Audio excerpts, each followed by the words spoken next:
حق کی راہ کے یہ مسافر اپنی جان کس طرح راہ خدا میں سپرد کر رہے تھے۔ اہل کوفہ سہمے ہوئے ڈرے ہوئے ابن زیاد کے دربار میں بیٹھے تھے، اور امام حسین رضی اللہ تعالی عنہ کے قتل کا، ان کی شہادت کا انہیں دکھ تو تھا، لیکن ان کے اندر ہمت، طاقت اور توانائی نہیں تھی۔ ان کی تلواریں یزید کے ساتھ رہیں اور دل امام حسین رضی اللہ تعالی عنہ کے ساتھ رکھنے کی بات کرتے تھے۔ پھر یہ قافلہ کوفہ سے چلتے چلتے دمشق کی جانب عازم سفر ہوا۔ ایک اونٹ پہ تین لوگوں کو سوار کیا گیا تھا۔ امام زین العابدین کو سوار بھی کیا گیا اور بدن پر زنجیریں بھی باندھی گئی، جکڑ کر کے سواری پہ بٹھایا گیا۔ اللہ اکبر! جہاں جہاں سے یہ لوگ گزرتے، لوگوں کو ان کی حالت پہ رحم آتا۔ بہت سارے لوگ نہیں جانتے تھے یہ کون ہیں۔ عمومی طور پہ راستوں میں یہی بتایا گیا کہ کچھ باغی لوگ ہیں جنہوں نے حکومت سے بغاوت کی، تو ان کے کیفر کردار تک پہنچا دیا گیا۔ راستے میں ایک گرجا گھر آیا اور وہاں یہ لوگ رات رکتے ہیں۔ گرجا گھر کی دیوار پہ لکھا ہوا تھا: اترجو امت قتلت حسین شفاعت جدہ یوم الحساب۔ کیا وہ امت جنہوں نے حسین ابن علی کو شہید کیا، قیامت کے دن انہی کے نانے سے شفاعت مانگیں گے؟ کس منہ سے شفاعت طلب کریں گے؟ اسی حسین ابن علی کے نانا سے، جن کے بیٹے کو، جن کے شہزادے کو، نواسے کو ان لوگوں نے شہید کیا۔ جب یہ تقدس مآب قافلہ دمشق پہنچا تو راستے میں ایک شخص قرآن مجید کی تلاوت کر رہا تھا۔ اپنے مکان کی چھت پہ بیٹھ کے تلاوت کر رہا تھا، اور یہ قافلہ اس طرح سے گزر رہا تھا کہ شہیدوں کے کٹے ہوئے سر نیزوں کی نوک پہ تھے، اور عصمت شیار خواتین اور امام زین العابدین اونٹوں پہ بندھے ہوئے تھے۔ تو پڑھنے والا تلاوت کر رہا تھا کہ کہف اور رقیم یہ ہماری نشانیوں میں سے بڑی عجیب نشانیاں ہیں۔ تو جب وہ پڑھ رہا تھا تو سر حسین سے آواز آئی: یا تالی القرآن، اے قرآن پڑھنے والا، اصحاب کہف سے زیادہ عجیب قتلی و حملی، میرا قتل کرنا اور نیزے کی نوک پہ چڑھایا جاتا ہے۔ یہ قافلہ یزید کے دربار میں پہنچتا ہے۔ یزید بہت خوش ہوا اور اس نے حضرت امام زین العابدین رضی اللہ تعالیٰ عنہ سے کہا کہ تمہارے باپ نے میری حکومت کے خلاف بغاوت کی اور وہ اپنے انجام کو پہنچے۔ تو آپ نے جواب میں قرآن مجید کی آیات کی تلاوت کی اور اہل بیت کے مناقب اور فضائل بیان کیے۔ سیدہ زینب سلام اللہ علیہا کا ایک خطبہ اہل بیت کی عظمت، مناقب اور فضائل میں یزید کے دربار میں اپنی انوکھی اور البیلی شان رکھتا ہے۔ یزید پہلے تو خوش ہوا، لیکن جب اس نے لوگوں کے چہرے دیکھے تو وہ پریشان ہو گیا۔ حتیٰ کہ یزید کے دربار میں ایک عیسائی سفیر آیا ہوا تھا، تو اس نے جب کٹے ہوئے سر دیکھے اور خستہ حال سادات کی شہزادیوں کو دیکھا تو اس نے کہا یہ کون لوگ ہیں؟ تو اسے بتایا گیا تو اس نے بڑے تاسف کا اظہار کیا، کہا کتنے بد نصیب لوگ ہو، ہمارے پاس حضرت عیسیٰ علیہ السلام کے گدھے کا کھر موجود ہے اور ہم اسے بھی عزت کی جگہ پہ رکھے ہوئے ہیں، اور تم کتنے بدبخت ہو اپنے رسول کے نواسے کو شہید کر دے۔ بے مروت بے وفا تیرا بھی کیا افسانہ ہے، جس نے اپنی ہی شمع کو گل کیا تو وہ پروانہ ہے۔ تو یزید نے جب لوگوں کے تیور دیکھے اور بدلتے ہوئے حالات دیکھے تو اس نے تعصف کا اظہار کیا اور کہا اللہ برا کرے ابن زیاد کا، وہ امام حسین کو میرے تک پہنچنے دیتا تو میں ان سے اچھا معاملہ کر لیتا۔ کچھ لوگ اس سے یزید کو بری الذمہ قرار دینے کی کوشش کرتے ہیں، لیکن یزید کے اپنے حکم سے سب کچھ ہوا۔ ابن اسیر نے لکھا ہے کہ جب یزید مرا تو ابن زیاد دمشق آ رہا تھا، اس کے ساتھ مسافر بن شریح بھی تھا، تو اچانک وہ کچھ سوچنے لگا۔ تو مسافر بن شریح نے کہا کہ ابن زیاد میں تمہیں بتاؤں تم کیا سوچ رہے ہو؟ کہا بتاؤ۔ کہا تم یہ سوچ رہے ہو کہ میں نے نواسہ رسول کو شہید کیوں کیا؟ تو کہنے لگا کہ یہ مجھے یزید کا حکم تھا، اور اگر میں نواسہ رسول کو شہید نہ کرتا تو وہ مجھے قتل کر دیتا۔ اور جب مسلم بن عقبہ کو مدینہ المنورہ کی حرمت کو پامال کرنے کے لیے اور حضرت عبداللہ ابن زبیر رضی اللہ تعالیٰ عنہ کی خلافت کے اعلان کے بعد مکہ المکرمہ پر حملے کے لیے جو یزید نے بھیجا، تو اس سے قبل اس نے ابن زیاد کو کہا کہ یہ کام تم کرو۔ تو ابن زیاد نے جو جواب دیا وہ یہ تھا کہ میں تمہارے کہنے پہ پہلے ہی نواسہ رسول کو شہید کر چکا ہوں، اب نواسہ رسول کو شہید کرنا اور کعبۃ اللہ کی حرمت کو پامال کرنا، یہ دو چیزیں میں جمع نہیں کروں گا۔ اور اس نے بادشاہ کے حکم کا انکار کر دیا۔ تو یزید نے امام حسین رضی اللہ تعالیٰ عنہ کی شہادت کا حکم دیا تھا ابن زیاد کو، اور یہ دو گواہیاں میں نے ابن زیاد سے آپ کے سامنے رکھی۔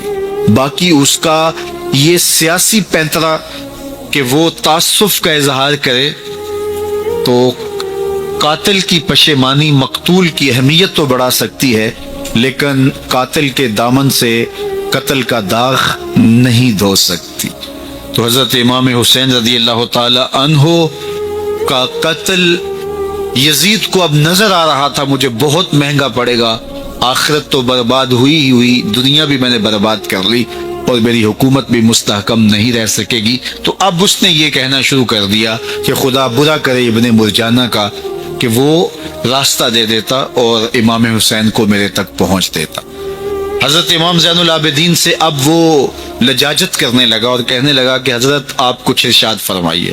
تو آپ نے تین چیزیں ارشاد کی۔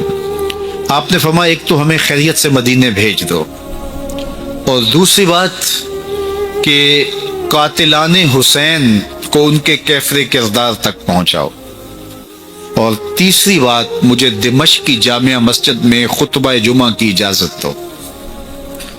اس نے کہا کہ خطبہ جمعہ کی اجازت بھی دیتا ہوں، آپ کو خیریت سے مدینہ المنورہ بھی روانہ کر دیا جائے گا، لیکن قاتلان حسین کو کیفر کردار تک پہنچانا یہ میرے بس میں نہیں ہے، یہ ممکن نہیں ہے۔ اب مجھے بتائیے، حاکم وقت ہو اور اتنا بڑا سانحہ اور واقعہ ہو گیا ہو تو وہ وہیں کھڑے کھڑے معذرت کر لے کہ یہ اس بات کو رہنے دو، تو اس کا مطلب سمجھنے میں کسی بھی باشعور شخص کو دیر نہیں لگتی۔ اسے چاہیے تھا کہ وہ کہتا کہ میں اس کی تحقیق کروا کے جو بھی مجرم ہے وہ کیفر کردار تک پہنچے گا، اور آپ نہ بھی کہتے تو یہ میں کرتا چونکہ میں حاکم وقت ہوں۔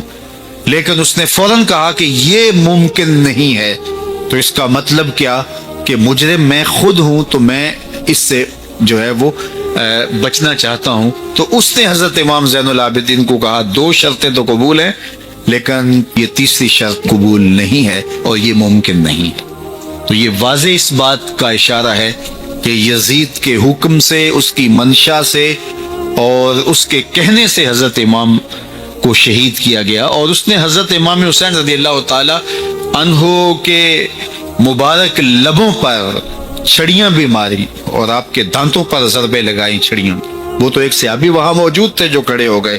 انہوں نے کہا ارفع حاذل قدیب عن ہاتین الشفتین، ان ہونٹوں سے چھڑی ہٹا لے، میں نے ان آنکھوں سے رسول اللہ کو یہ ہونٹ چومتے ہوئے دیکھا ہے.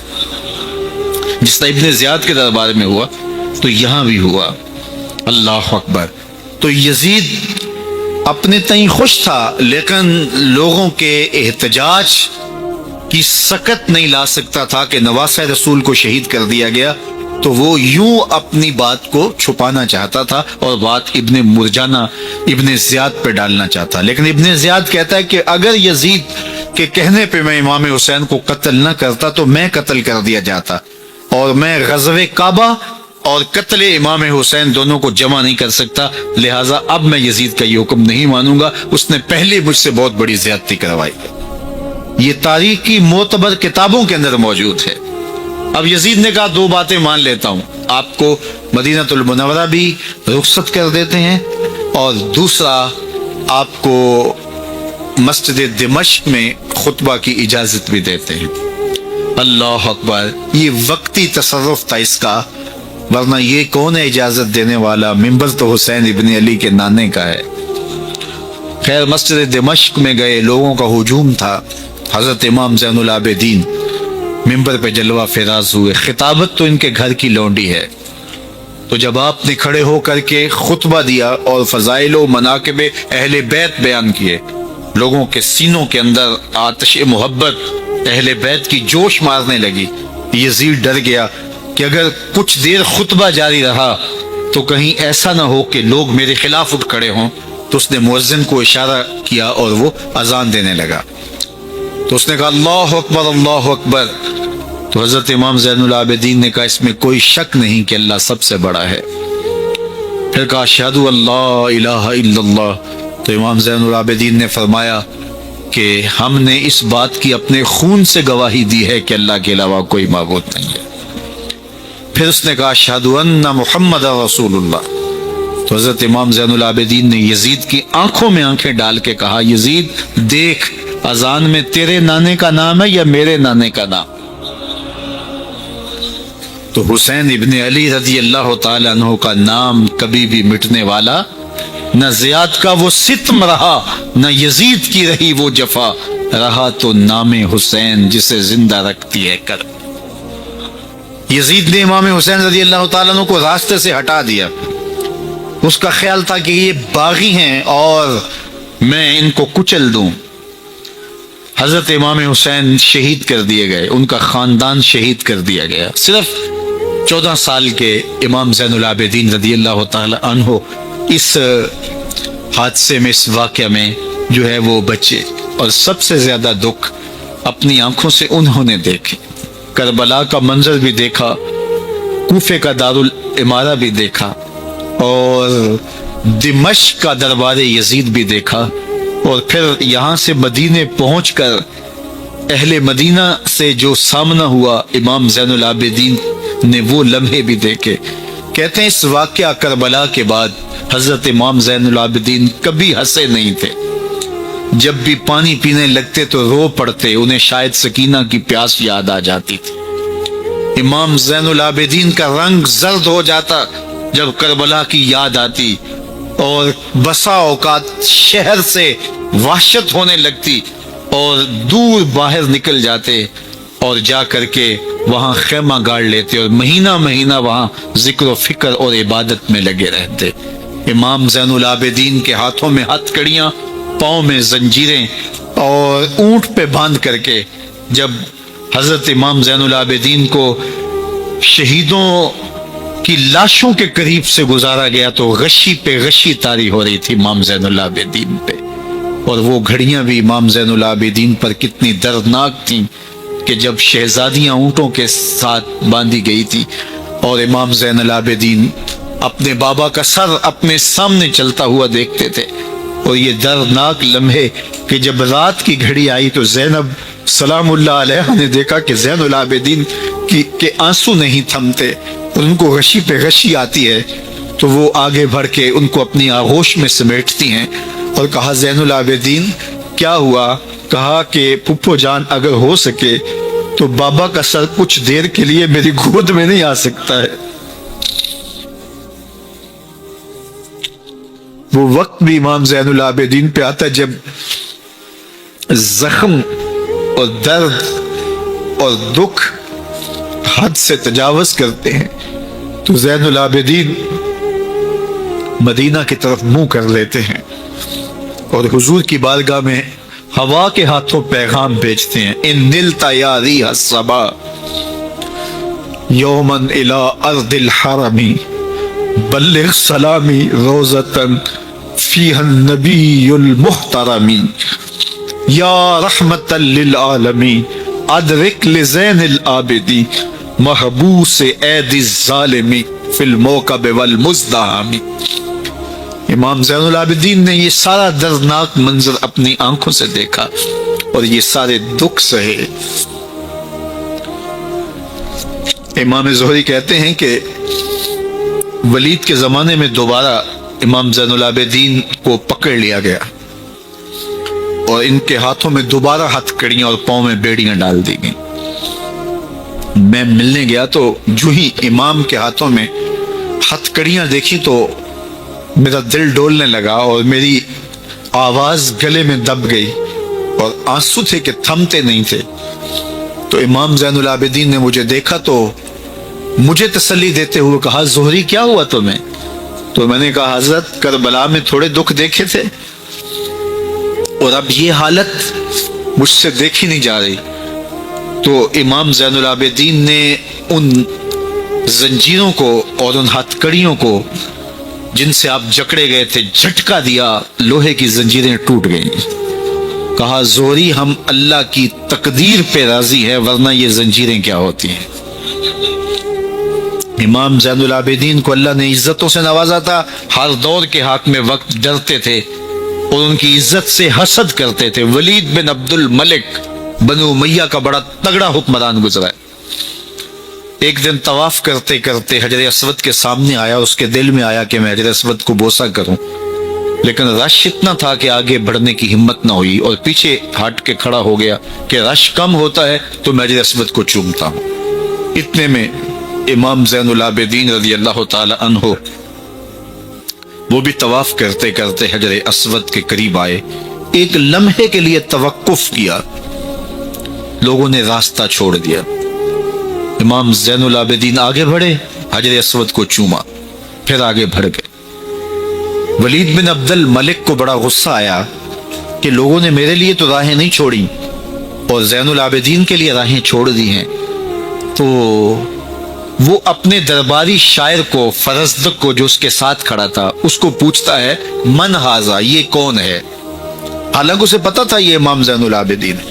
بعض اوقات سوال تفہیم کے لیے کیا جاتا ہے، سمجھنے کے لیے کیا جاتا ہے، اور بعض اوقات سوال تحقیر کے لیے کیا جاتا ہے. جس طرح کسی شخص کو آپ پسند نہ کرتے ہو اور وہ کوئی کام کرے تو آپ کہتے ہیں یہ کون ہے، یہ کون ہے؟ تو اس نے کہا من ہاذا، یہ کون ہے؟ اب فرزدق شاعر تھا اور درباری شاعر تھا، اسے اچھی طرح پتا تھا کہ من ہاذا سے بادشاہ کیا سننا چاہتا ہے، لیکن آج اس کی غیرت ایمانی جاگی. بادشاہ نے کہا من ہاذا، یہ کون ہے؟ تو فرزدق نے بادشاہ کی آنکھوں میں آنکھیں ڈال کے کہا بادشاہ تو نہیں جانتا یہ کون ہے؟ اس کو تو بطحا کے سنگ ریزے بھی جانتے ہیں، اس کو تو زمین والے بھی جانتے ہیں، آسمان کے فرشتے بھی جانتے ہیں. یہ فاطمہ کا بیٹا ہے، یہ علی کا شہزادہ ہے، یہ رسول اللہ کا نواسہ ہے. تیرا من ہاذا کہنا اس معرفہ کو نکرا نہیں کرے گا. یہ کل بھی معرفہ تھا، یہ آج بھی معرفہ ہے. کھڑے کھڑے امام زین العابدین کی شان میں ایک طویل قصیدہ لکھ دیا. بادشاہ تو اس سے کچھ اور سوچ رہا تھا، الٹ ہو گیا. اس نے ایک فرزدق کو جیل میں ڈال دیا. امام زین العابدین کو پتا چلا آپ نے اشرفیوں کی 2 تھیلیاں خادم کے ہاتھ بیچی کہ ہماری وجہ سے تمہارے اوپر یہ افتاد پڑی ہے. تو اس نے تھیلیاں قبول کی، چوما آنکھوں سے لگائیں اور پھر خادم کے ہاتھ میں دیتے ہوئے کہا امام کو میرا سلام دے دینا اور کہنا حضرت ساری زندگی نے ٹگوں کے لیے، ان پیسوں کے لیے، اشرفیوں کے لیے شاعریاں کی ہیں. یہ جو میں نے قصیدہ لکھا ہے آپ کے نانا کی شفاعت کے لیے لکھا. جو دلوں کو فتح کر لے وہی فاتح زمانہ. امام حسین کو تو کاٹ دیا گیا نا، اس لیے کاٹ دیا گیا کہ یہ ہماری حکومت سے بغاوت کر رہے ہیں. انہوں نے یہ کہا، بہانہ یہ بنایا، نظم حکومت میں یہ مخل ہو رہے ہیں، لہذا انہیں شہید کر دیا گیا. نہ صرف انہیں شہید کیا گیا، سر کاٹے گئے، نیزوں کی نوک پہ چڑھائے گئے، لاشوں پہ گھوڑے دوڑائے گئے. کیا کیا ظلم تھا، کیا کیا جبر تھا جو روا نہیں رکھا گیا. پیاسا رکھا گیا، بھوکا رکھا گیا، 6 ماہ کے بچے بھی نہیں چھوڑے گئے. امام حسین جب حضرت علی اصغر کو اپنے ہاتھوں پہ اٹھا کے فرات کے کنارے جا کھڑے ہوئے تو آپ نے اشقیاء سے مخاطب ہو کے کہا کہ تمہاری لڑائی تو مجھ سے ہے، اس 6 ماہ کے بچے نے تمہارا کچھ نہیں بگاڑا. چلو سے پانی بھرا تاکہ اصغر کا حلق تر ہو جائے، تو پانی ابھی حلق تک نہیں پہنچا، 2 شاخہ سنسناتا ہوا تیر آیا اور علی اصغر کا گلا چیر گیا. اور کہتے ہیں وہ جو تیر تھا جو حضرت علی اصغر کا گلا چیر کے آگے گزرتا ہے، وہ تیر تھا جو جانوروں کو مارنے کے لیے استعمال کیا جاتا ہے. گردن لٹک جاتی ہے، خون بہنے لگتا ہے. امام حسین اس خون کو آسمان کی طرف اچھال کے کہتے ہیں مالک حسین کی یہ قربانی بھی قبول فرما لے. نسل مٹا دی گئی، شہید کر دیے گئے، گھوڑے دوڑائے گئے. سادات کرام، عصمت شعار پیغمبر زادیوں کو اونٹوں پہ بٹھایا گیا، رسیوں سے جکڑا گیا، چادریں چھیننے کی کوشش کی گئی، کیا کچھ نہیں ہوا. تاریخ دردناک ہے، اور یہ پیغمبر کے ماننے والوں نے، کلمہ پڑھنے والوں نے یہ سب کچھ کیا. بے مروت، بے وفا، تیرا بھی کیا افسانہ ہے. جس نے اپنی ہی شمع کو گل کیا تو وہ پروانہ ہے. لیکن یزید کی دلیل یہ تھی کہ یہ حکومت کا نظم چلتا ہے، اسے چلنے دیا جانا چاہیے. انہوں نے کیوں رکاوٹ ڈالی ہے؟ لہٰذا یہ باغی ہیں، ان کو کاٹ دیا جائے. میں کہتا ہوں امام حسین کو شہید کر دیا گیا، ان کے اعیان و انصار کو شہید کر دیا گیا، پورے خاندان کو پیاسا رکھ کے ذبح کر دیا گیا. 6 ماہ کے بچے بھی نہیں چھوڑے گئے، 80 سال کے بوڑھوں کو بھی شہید کیا گیا. خواتین کو اونٹوں پہ بٹھایا گیا اور گلی گلی عصمت معاب پیغمبر رحمت کی شہزادیوں کو کوفے اور دمشق کے بازاروں کے اندر پرایا گیا.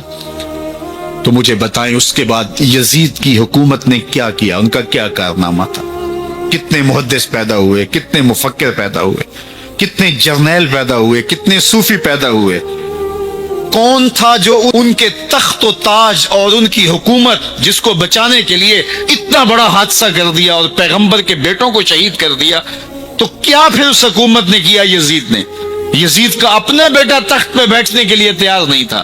6 ماہ کے بعد اس کی لاش گھر سے نکلی، اس نے کہا کہ یہ تخت جو ہے وہ آل رسول کے خون پہ بنا ہے، میں اس پہ نہیں بیٹھوں گا.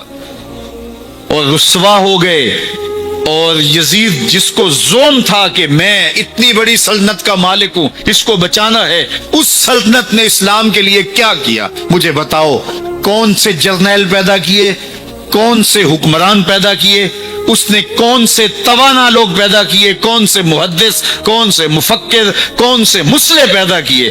اور جس خاندان کو کاٹ دیا گیا، صرف ایک 14 سال کا علی اوسط زین العابدین بچا. اور ذرا حسین ابن علی کی نسل دیکھو، جعفر صادق کس نسل سے ہیں، باقر العلوم کس نسل سے ہیں، حضرت غوث اعظم کس کے شہزادے ہیں، حضرت داتا گنج بخش علی حجویری کس کے بیٹے ہیں، اور حضرت معین الدین چشتی اجمیری کس کے بیٹے ہیں. آج زمانے کو جو بھی دیا ہے حسین کے بیٹوں نے دیا ہے. یزید تخت بچا کر بھی امت کو کچھ نہ دے سکا، اور امام حسین نے سب کچھ لٹا کے امت کو ایمان کی بہاریں عطا کر. آج جہاں بھی ممبر و محراب کی رونق نظر آ رہی ہے، اس کے پیچھے حسین کا کوئی بیٹا کھڑا ہوا نظر آئے. اللہ اکبر. اس دین کے خاکے میں رنگ ہی حسین ابن علی کے خون نے بھرا ہے. حسین اگر نہ شہید ہوتا تو آج گھر گھر یزید ہوتا. اسلام کی عظمت عیاں نہ ہوتی، خدا کے گھر میں اذان نہ ہوتی. بار الہا نوحہ سناتا پھرتا، تا روز جزا اشک بہاتا پھرتا. امداد نہ کرتے اگر کربلا میں حسین، اسلام تیرا ٹھوکریں کھاتا پھرتا.